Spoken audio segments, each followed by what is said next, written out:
സ്ത്രീ സുരക്ഷ നമ്മുടെ നാട്ടിൽ ഇപ്പോഴും ചർച്ചയായിക്കൊണ്ടിരിക്കുന്ന ഒരു പ്രധാന വിഷയമാണല്ലോ. മാറി മാറി പല ഭരണാധികാരികളും നമ്മുടെ നാട്ടിൽ വരുന്നുണ്ടെങ്കിലും സ്ത്രീ സുരക്ഷയിൽ യാതൊരു മാറ്റവുമില്ല. തെലങ്കാനയിൽ വി സുമതി എന്നൊരു IPS ഉദ്യോഗസ്ഥ തന്റെ സ്റ്റേഷൻ പരിധിയിലുള്ള സ്ത്രീകളുടെ സംരക്ഷണം വിലയിരുത്താൻ വേണ്ടി രാത്രി വേഷം മാറി നഗരത്തിലിറങ്ങി. എന്തായാലും നമുക്ക് അതിന്റെ ഒരു വീഡിയോ കണ്ടിട്ട് ബാക്കി കാര്യങ്ങൾ പറയാം. മൽക്കാജ്ഗിരി കോർപ്പറേഷൻ പരിധി സ്ത്രീ സുരക്ഷയുമായി ബന്ധപ്പെട്ട വലിയ ചർച്ചകൾ രാജ്യത്താകമാനം നടക്കുന്നതിനിടെയാണ് തന്റെ അധികാര പരിധിയിലെ സ്ത്രീകളുടെ സുരക്ഷ വിലയിരുത്താൻ പോലീസ് കമ്മീഷണറായ വി സുമതിക്ക് ഒരു ഉപായം തോന്നിയത്.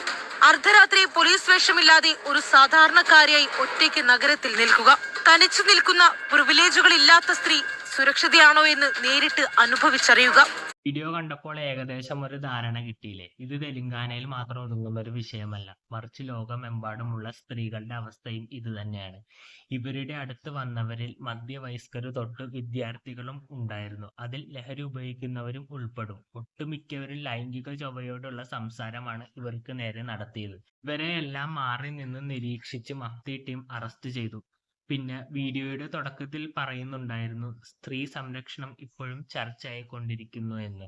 എൻ്റെ ഒരു അഭിപ്രായത്തിൽ സ്ത്രീകൾ സെൽഫ് ഡിഫൻസ് പഠിക്കണം എന്നത് നിയമത്തിൽ കമ്പൽസറി ആയി കൊണ്ടുവരണം. അപ്പോൾ ഒരു പരിധി വരെ സ്ത്രീകൾക്ക് നേരെ ഉണ്ടാവുന്ന അതിക്രമങ്ങൾക്ക് അവർക്ക് തന്നെ ചെറുത്തു നിൽക്കാൻ അത് സഹായിക്കും. നിങ്ങൾക്ക് എന്ത് തോന്നുന്നു താഴെ കമന്റ് ബോക്സിലൂടെ രേഖപ്പെടുത്താം. അടുത്തൊരു വീഡിയോയിൽ കാണുന്നവരെ ബൈ ബൈ.